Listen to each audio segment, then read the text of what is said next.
मलाई एकदमै दुःख लागेको छ जुन बहिनीलाई केही अराजकतासम्महरूले लगेर हैन हदैसम्मको त्यो बहिनीलाई हैन मर्नु र बाँच्नु अब भनौँ न उसको बाबा आमालाई मर्नु र बाँच्नु बनाएर हैन ज्यानैसम्म लिने त्यस्ता अपराधीहरूलाई नेपालको कुनै कानुनले त छोयोस् या नछोयोस् सकेसम्म त त्यस्ता अपराधीहरूलाई त मृत्युदण्ड दिनुपर्छ हैन। एउटा बिचारा नाबालिकालाई हैन चार जना पाँचजना लागेर चाहिँ त्यस्तो जुन कार्य गरिएका छन् त्यो एकदम सोच्न नसक्ने हैन निन्दनीय एकदमै डरलाग्दो भएको छ। यो घटनाले गरेर हाम्रा पनि छोराछोरी छन्, हाम्रा पनि चेलीबेटी छन्, भोलि कसरी बाँच्लान् कसरी बचाउनु हैन। त्यही भएर यो घटनाबाट चाहिँ सचेत रहनु साना साना भाइ बहिनीहरू। कसैले बोलाउँदैमा जङ्गलमा अप्ठ्यारो परेको ठाउँमा जताभावी नजानु, यो घटनाले बुझ्नु। चेलीबेटीहरूले पनि लभ गर्ने बेलामा पनि समयमा लभ गर्नु हैन। आफ्नो उमेर पुग्त भएपछि जताभावी मान्छे नचिनेको मान्छेसँग मोबाइलमा फोन गरेर बोलाएर भेट्न जाने, अप्ठ्यारो अँध्यारोमा जाने काण्डले गर्दाखेरि भोलि तपाईहरू पनि त्यो शिकार बन्न सक्नुहुन्छ। सामाजिक सञ्जालबाट नेपाल सरकारले पनि यस्ता व्यक्तित्वहरूलाई पक्कै निर्मला पन्था जस्ता हैन धेरै निर्मला पन्था भन्दा नि हजारौं चेलीबेटीहरू चाहिँ यसरी चाहिँ बलात्कारीको शिकार भएर मर्न परेका छन् हैन। त्यस्तोलाई चाहिँ जो मान्छे छन् त्यसलाई हदैसम्मको कारबाही होस्। तर मिलिजुलीमा हैन साथीभाइ बनाएर भेटेर गालामा चुप्पा खाएर फोटो खिचेर त्यस्ता कार्यहरू गर्छन् हैन। त्यो कुराहरूमा भन्दा पनि जबरजस्ती समाएर जङ्गलमा लगेर त्यो गर्नु भने चाहिँ एकदमै अपराध हो। जस्तै म पनि गुरुसँग नै प्रेममै देखि।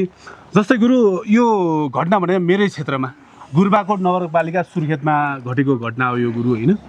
जस्तै त्यहाँनिर जति उम्मेदवारहरू जति योभन्दा अगाडि केही चुनाव थियो, चुनावमा चाहिँ त्यहाँका मेयरहरू अथवा त्यहाँको उम्मेदवारहरूले घर घरमा चाहिँ भोट माग्न गए हैन।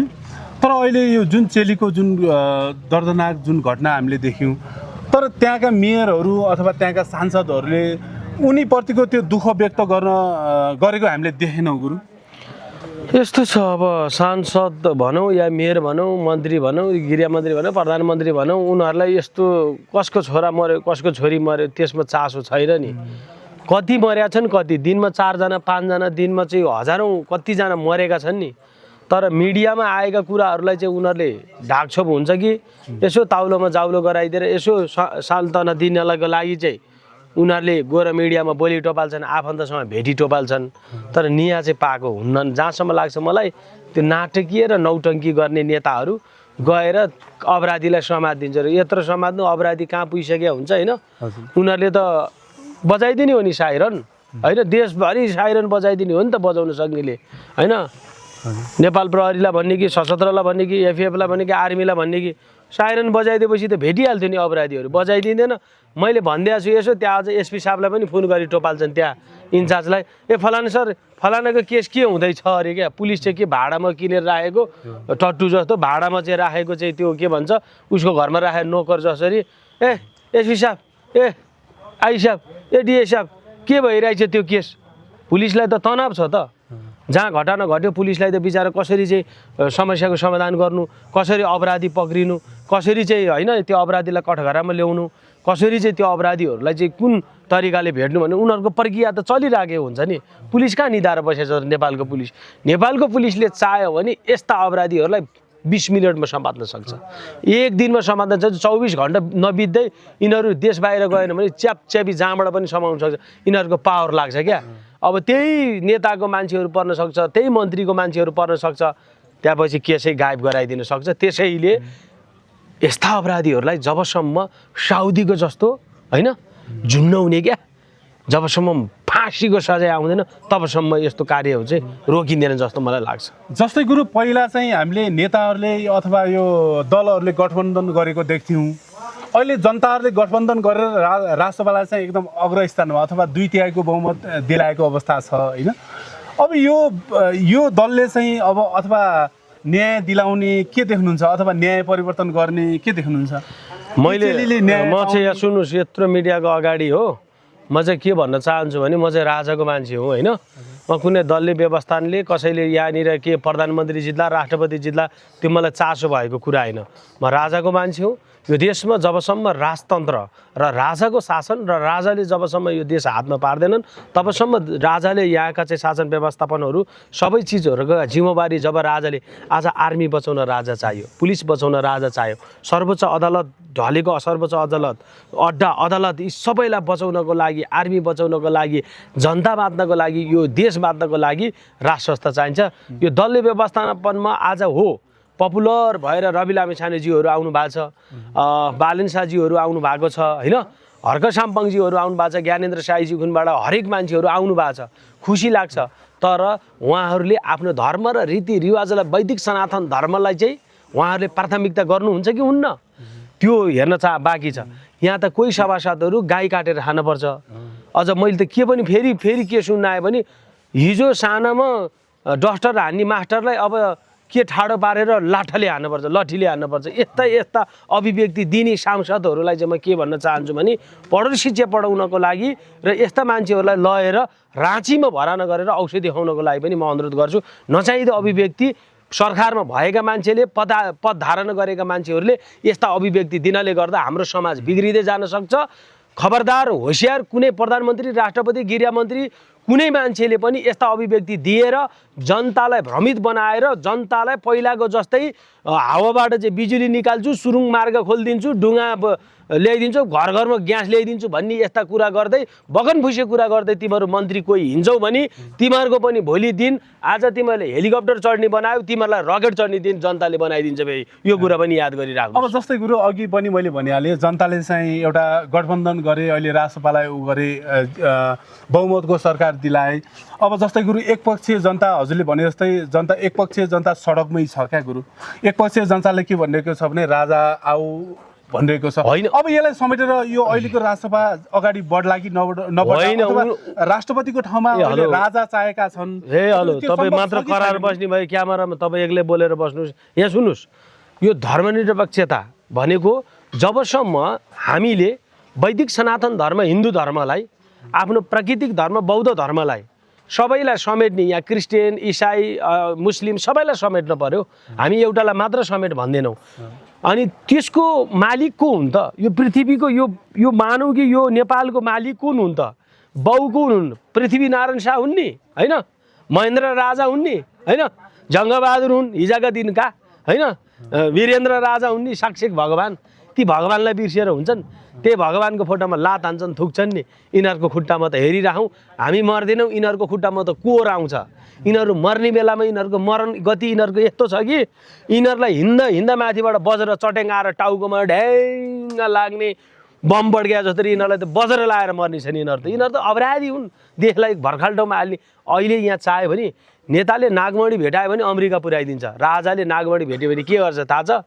रात दरबारमा लगेर टक्क होइन म्युजियममा सजाएर राख्छ कि सबैजना प्रजाहरूले आएर हेर भनेर, ताकि राजा ज्ञानेन्द्र सरकारको, राजा वीरेन्द्र सरकारको, राजा महेन्द्र सरकारले लगाएको सिरबेस आज पनि हामीले त्यहाँनिर पैसा तिरेर हेर्न जानु परेको छ। यो लाजमर्दो कुरा, लाजमर्दो कुरा छ। गुरुलाई मैले यही नै भने, अब बन्ने सरकारले अब चैतको केही पहिलो साता दोस्रो सातातिर अब सरकार गठन हुँदैछ राजसभाको। अब बालेन सरकारले चाहिँ अब राजालाई स्पेस दिने कि नदिने भन्ने एउटा यही नै अलिकति केही जनता अब समाजमा मैले भनेको कुरा, सुनेको कुरा चाहिँ मैले पनि भन्नुपर्छ। विदेशी सरकारसँग मिल्या छ, यिनीहरूले धर्म ल्याउँदैन, यिनीहरूले हिन्दू धर्म सनातन धर्मलाई च्याप्दैन, यिनीहरूले त देशै बेचिसके भन्छन्। म त्यो अर्काको कुरा सुन्दिनँ। तर बालेन शाह जस्तो व्यक्तिले, रवि लामिछाने जस्तो व्यक्तिले होइन यो देशलाई सुशासनको व्यवस्था, भ्रष्टाचारीको अन्त्य र प्रत्येक नेपालीलाई रोजगारको व्यवस्था भनेको छ क्या। अनि 90 दिनभित्रमा रवि लामिछानेज्यूले सहकारी पीडितलाई न्याय दिने भन्नुभएको छ, हामीले सुनिरहेछौँ। अब भनौँ भने धेरै कुराहरू छन् यहाँ, त्यो केही गर्न परेन। तर पहिलाचोटि सिस्टम, एउटा भत्केको टोयलेट होइन नेपाल होइन, भत्केको टोयलेटको भाँडो बनाउने होइन, यो सिस्टम र नीति र नियम बनाऊ। बास केही गर्न परेन। जनताको घरमा चामल मासु भात ल्याएर हाल्न परेन। तपाईँहरूले मिठो बोलिदिनुहोस् जनतालाई।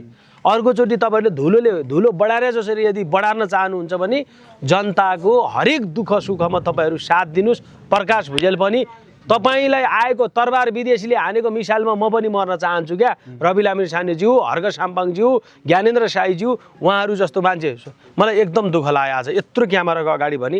हाम्रो डाक्टर सुनिल शर्मा उहाँ जस्तो मान्छेले चुनाव जित्नु भएन। आज मलाई धेरै दुःख लागेको छ। दाइ, तपाईँलाई जनताले चिनेनन्।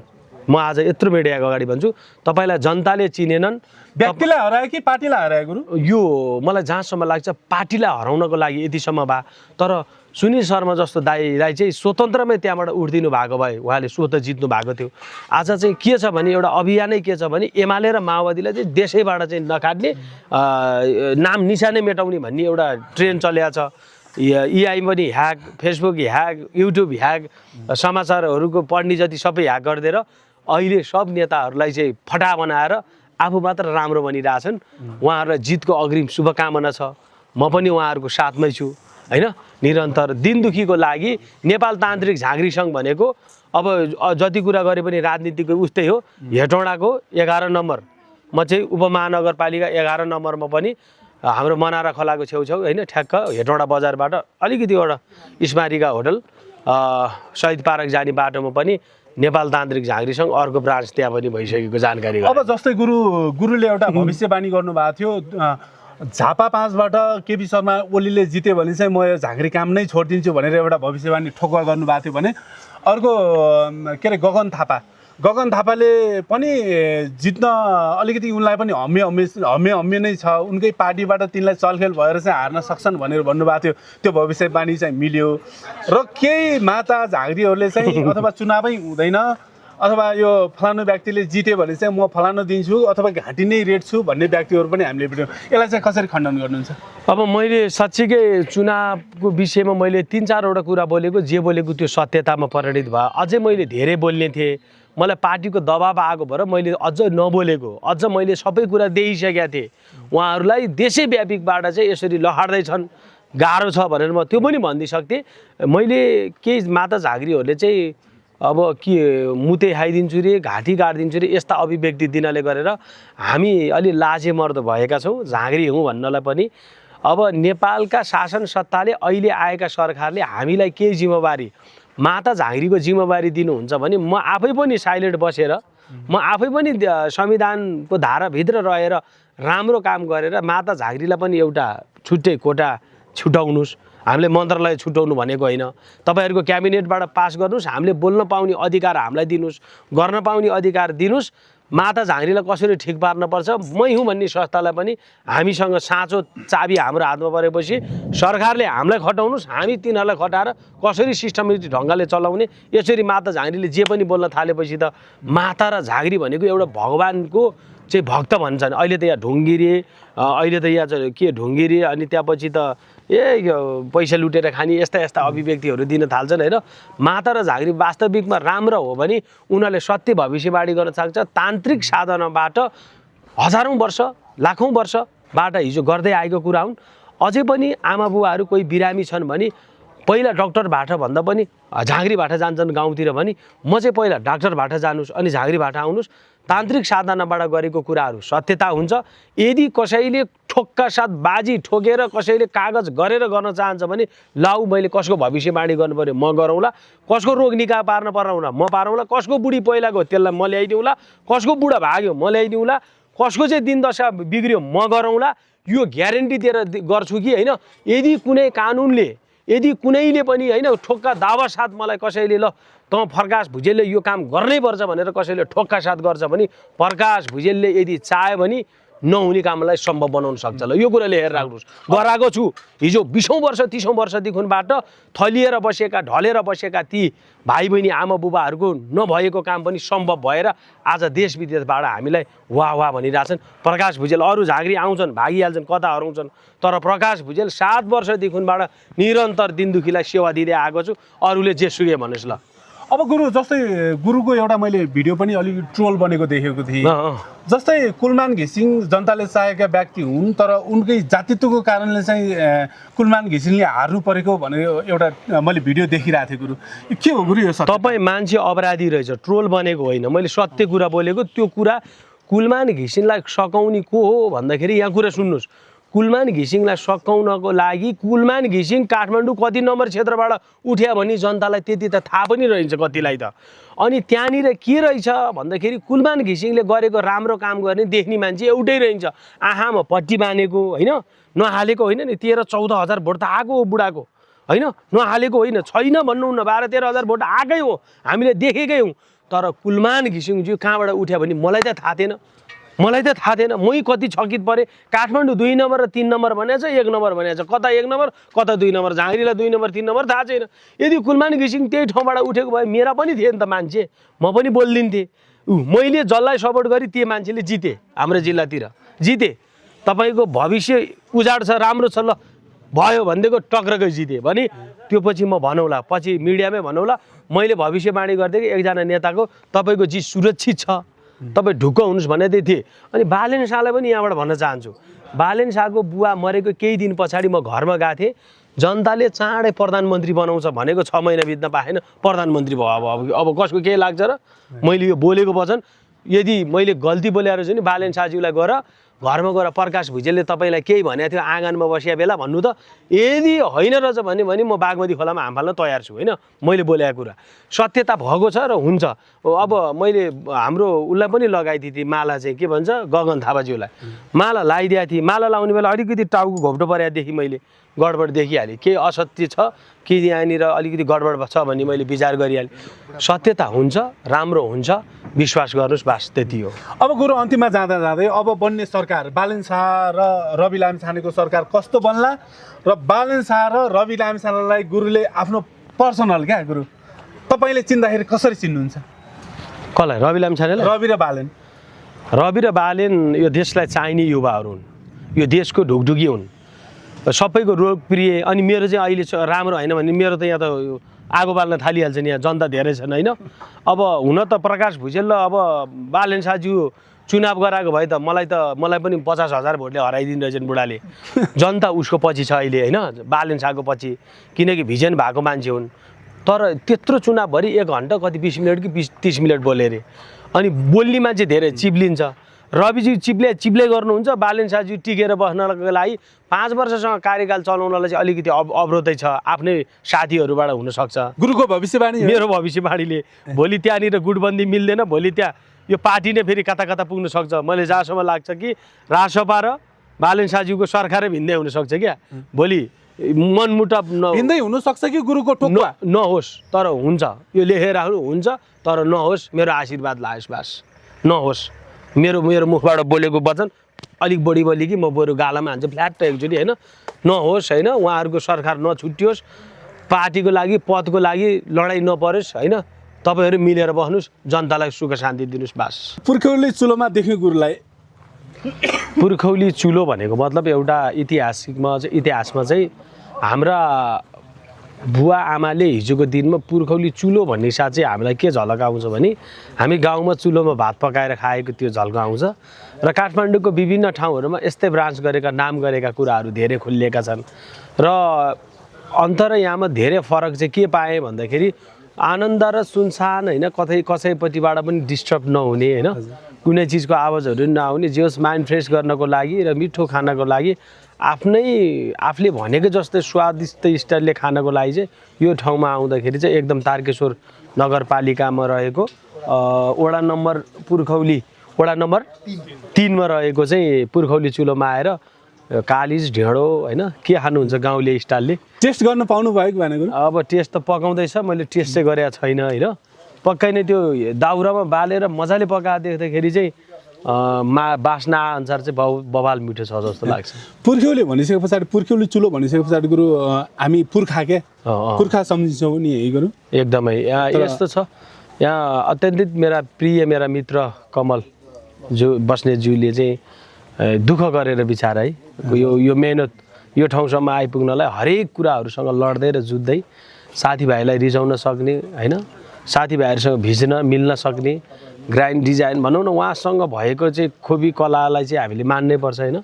आज यो फुलहरू रोपेको देख्दा वरिपरि होइन, बनाएको बनावटहरू देख्दाखेरि चाहिँ पक्कै नै उहाँसँग चाहिँ अझै आर्थिक चाहिँ अलि राम्रो भइदिएको भए चाहिँ उहाँको डिजाइनमा चाहिँ भुलिने रहेछ क्या। स्वर्गमा गएर इन्द्रको बयान भन्दा पनि उहाँले गरेको काम कार्य यतिको साथीभाइमा भयो भने चाहिँ हामीलाई पनि खुसी लाग्छ कि कुनै ठाउँमा कहिलेकाहीँ हामीलाई नि आनन्दले कता जाने भन्दाखेरि फलाना साथीको छ नि, आफू जान मन लागे पनि आयो, अरू साथीहरू कहाँ छ त ठाउँ भन्दाखेरि फलाना ठाउँ जाउँ न, त्यो त हाम्रै मान्छेको हो भने। तर आएर खाएर उधारो अनि झगडा गर्ने काम कार्यहरू चाहिँ नगर्नु कसैले पनि, होइन। मलाई चाहिँ जहाँसम्म लाग्छ आफ्नोलाई डुबाउनको लागि आफ्नै मान्छे लाग्छन् पछि, मलाई जहाँसम्म लाग्छ त्यसरी आफ्नो मान्छेले आएर दुःख दिने काम कार्य नगरौँ, साथीभाइले गरेको काम कार्यमा साथ दिउँ। आएका ग्राहकहरू भनेको आएका पाहुनाहरू भगवान् हुन्, उहाँहरूलाई सो सम्मान गरौँ, मिठो खाउँ, राम्रो बोलाउँ। यहाँनिर क्याम्प फायर गर्ने कस्तो कस्तो कुराहरू, होइन, पोलेर मासु पकाएर खाने, ढुङ्गामा पोलेर खाने, होइन, यस्ता यस्ता कुराहरू सुन्दाखेरि काठमाडौँबाट धेरै पनि होइन, यो लगभग माछा पोखरीबाट 5-7 किलो कति मिटर त होला नि, होइन, हजुर मिटर माथि। जस्तै गुरु अब पुर्ख्यौली चुलो त अब हामीले चर्चा परिचर्चा गरिहाल्यौँ गुरु, होइन। जस्तै तपाईँ यो ठाउँमा आउनुभयो, यहाँको स्वादले तपाईँले ताने कि अथवा यहाँको प्रचारको लागि तपाईँ आउनुभयो? होइन, प्रचारको स्वादले भन्दा पनि मेरो यहाँको ओनर चाहिँ एकदमै अत्यन्तित मेरा मित्र, परम मित्र, विगत लामो समयदेखिबाट उहाँ आएर मेरो चाहिँ, होइन, एकदमै नाता, दाजुभाइको नाता छ। र उहाँले गरेको यति ठाउँमा यति कर्म काममा चाहिँ मैले यदि म खुट्टा गएर पाइलो नपरे, मैले गएर यहाँ नखाइदिएँ, मैले साथीभाइहरूलाई चिनेकोलाई नबोलाइदिएँ, त्यो मानवता नि रहँदैन, त्यो साथीभाइमा हुने एउटा नैतिकता पनि रहँदैन क्या। त्यही भएर उहाँलाई यति मैले बोल्दैमा, यहाँ आएर म बस्दैमा खाँदैमा उहाँलाई पनि केही प्लस पोइन्ट हुन्छ, केही राम्रो हुन्छ भने हामीले साथीभाइहरूलाई एउटा यो सपोर्ट हो। म धेरै होटलहरू छन्, तर म अरू होटलमा गएर प्रचार गरेर देख्नुहुन्छ भने भन्नुहोस्। केही पत्रकार साथीहरूले लर 1-2टा होटलमा गरेको थियो, त्यहाँदेखिबाट मलाई जान पनि लाज लागेको छ। त्यो होटलमा गएर चाहिँ गरिदिइहालेँ, पत्रु खुवाउँदो रहेछन्। तर यहाँ चाहिँ पक्कै नै दुःख गर्ने मान्छेले, गर्न सक्ने मान्छेले सानोदेखिबाट सुरुवात गरे हुनुहुन्छ। ठिक्कको छ अहिले यहाँ बस्नलाई लगभग 15-20 जना 30 जना अट्ने, चौर देख्दाखेरि लगभग 100-150 जना त मजाले बसेर खाने ठाउँ छ। सानोबाट स्टार्ट गर्नु भएको छ, ठुलो होस्, दरबार जस्तो होस्। प्रकाश भुजेल फेरि पनि आउँदाखेरि यहाँ अझै झकमक भएका, हराभरा भएका, होइन, वरिपरि मान्छेहरू टन्न बसेर आनन्दले आफ्नो तालले खाइरहेको, होइन, पुरा शान्त वातावरण होस्, बुद्धको जस्तो, होइन, मिठो खाएर झिङ्रिङ्ग मटाएर जाउन् साथीहरू। एकचोटि खाएपछि फेरि पनि मिठो भयो, कमल सर कहाँ हुनुहुन्छ तपाईँ बस्नेजी भनेर आइराख्नु यहाँ मान्छे, त्यो आशीर्वाद सदाभर लाइराखोस् भन्न चाहन्छु। जय शम्भु। हस्, सक्दा गाइस भनौँ।